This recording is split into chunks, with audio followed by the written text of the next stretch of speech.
নমস্কার বন্ধুরা, কণিকা হাউসের নতুন ব্লগে আপনাদেরকে স্বাগত। আমি একটা নতুন রেসিপি নিয়ে চলে এসেছি, সেটা হলো সাম্বার। সাম্বারে কি কি লাগছে দেখুন। অরহরের ডাল লাগবে, ডালটাকে একটু কুকারে সিটি মেরে নিতে হবে। আর কি কি সবজি লাগছে দেখুন।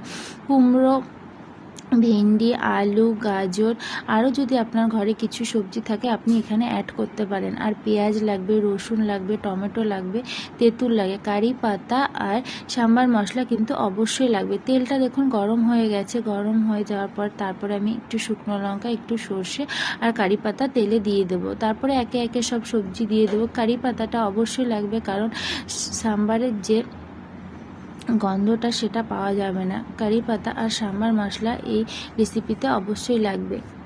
তারপর সবজিগুলোকে ভালো করে ভেজে নিতে হবে। তারপরে একটু পেঁয়াজ দিয়ে দেবো। পেঁয়াজটাকে আর সবজিটাকে ভালো করে ভাজা ভাজা হয়ে যাবে। হয়ে যাওয়ার পর তারপর একটু রসুন দিয়ে দেবো। রসুনটাকে কিন্তু বেটে দিলে হবে না, রসুনটাকে একটু শিলনোড়ায় থেতো করে দিতে হবে।